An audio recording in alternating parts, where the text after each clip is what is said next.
नमस्कार दोस्तों, स्वागत है आपका हमारे YouTube चैनल क्यूरियस सेंटर पर। आज इस वीडियो में हम लोग जीके इम्पोर्टेंट क्वेश्चन की सीरीज को आगे बढ़ाएंगे। अगर आप इसके पहले के और बाद के वीडियो को नहीं देखा है तो नीचे डिस्क्रिप्शन लिंक में जाकर सारे वीडियो को देखें, क्योंकि ये क्वेश्चन जीके इम्पोर्टेंट के हैं और कोई भी कॉम्पिटिटिव एग्जाम हो जीके के क्वेश्चन यहीं से पूछे जाते हैं, जो आपको सफल होने में बहुत ही सहायता करेंगे। आइए शुरू करते हैं आज के इस वीडियो को। क्वेश्चन नंबर 1, रूसी क्रांति की शुरुआत किस वर्ष हुई? तो दोस्तों इसका जो राइट आंसर है वह है वर्ष 1917, यानी ऑप्शन नंबर बी। 1917 में रूसी क्रांति की शुभारंभ हुई थी। Question number 2, union of Soviet socialist Republic अस्तित्व में कब आया?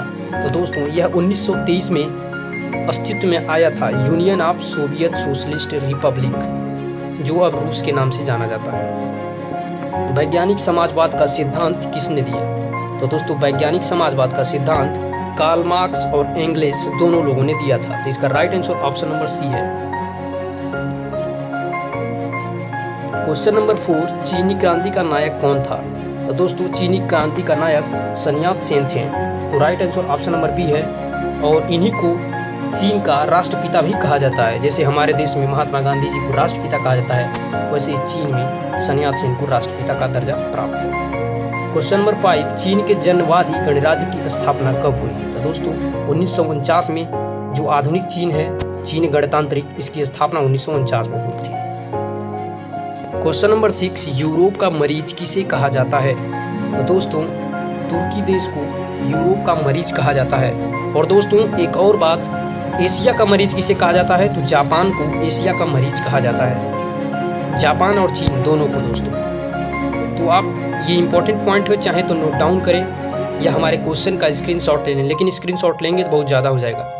आप कोशिश करें कि वीडियो को 2-3 बार देखें, जिससे आपको क्वेश्चन आसानी से याद हो जाए और आप अपने कॉम्पिटिटिव एग्जाम को अच्छे से कर पाएँ।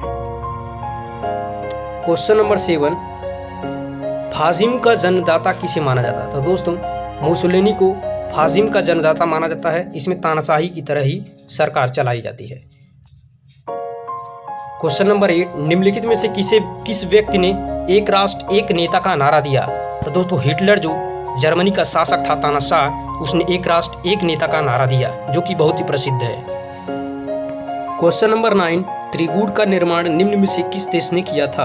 तो दोस्तों त्रिकूट का निर्माण इटली, ऑस्ट्रिया और जर्मनी तीनों ने मिलकर किया था। इन्हीं के नाम पर इसका नाम पड़ा त्रिकूट, यानी सभी। Right answer option number D है।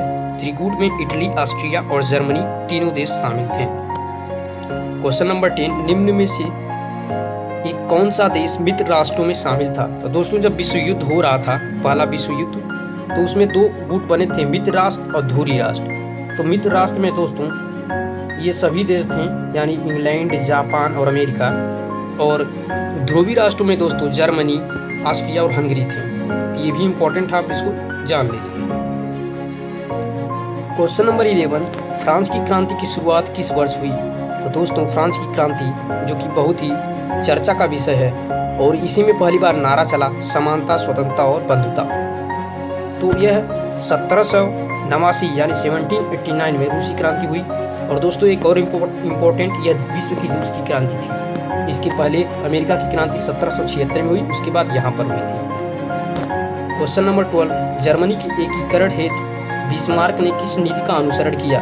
तो दोस्तों लौह एवं रक्त नीति का अनुसरण किया था जर्मनी के एकीकरण में बिस्मार्क ने। बिस्मार्क को ही जर्मनी के एकीकरण में बहुत बड़ा हाथ माना जाता है।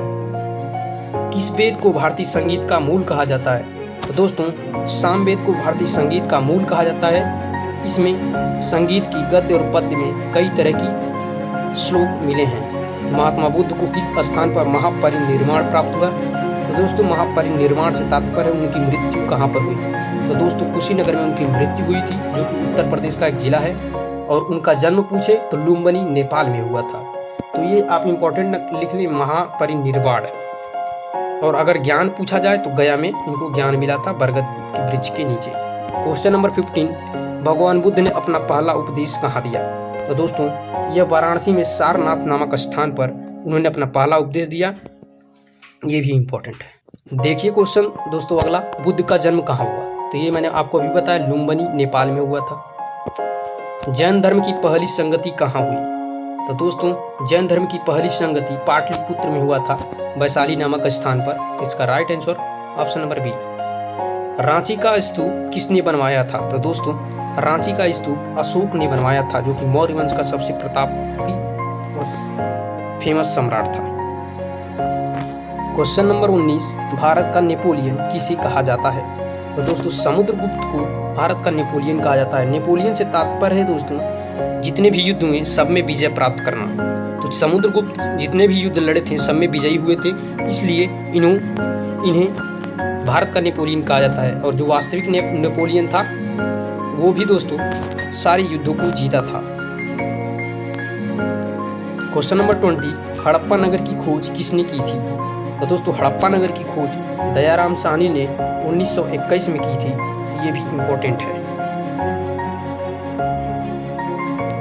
क्वेश्चन नंबर 21, विश्व में नवजागरण की शुरुआत किस देश में हुई? तो दोस्तों इटली में नवजागरण की शुरुआत हुई। नवजागरण से तात्पर्य है पुनर्जागरण दोस्तों, यानी फिर से जागना। क्वेश्चन नंबर 22, यूरोप में धर्म सुधार आंदोलन की शुरुआत किसके प्रयासों से हुई?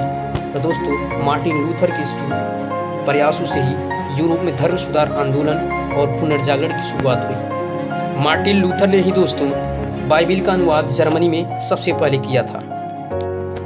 क्वेश्चन नंबर 23, तुम मुझे खून दो मैं तुम्हें आज़ादी दूंगा किसका नारा था?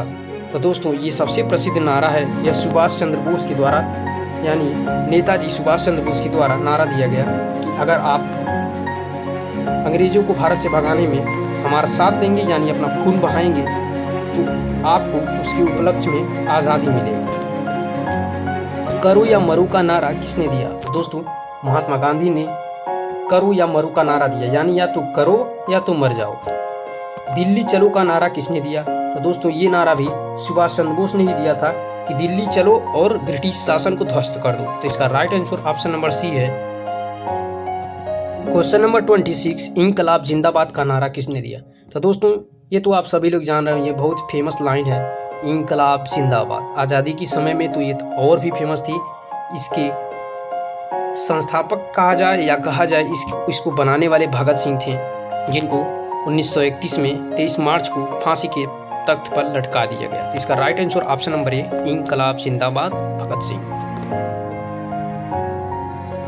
क्वेश्चन नंबर 27, ओणम त्योहार किस राज्य में मनाया जाता है? तो दोस्तों ओणम केरल राज्य में मनाने वाला त्योहार है। तो इसका राइट आंसर आप देख लीजिए। द्वितीय विश्व युद्ध के दौरान अमेरिका ने किस शहर पर परमाणु बम गिराया? तो दोस्तों नागासाकी और हिरोशिमा जो जापान का शहर है, यहीं पर 1945 में 6 और 9 अगस्त को परमाणु बम गिराया गया, जो कि विश्व का पहला परमाणु बम और आज तक का पहला था एकमात्र परमाणु बम। नागासाकी और हिरोशिमा में बहुत भयानक त्रासदी हुई, आज तक इसका प्रमाण देखा जा सकता है।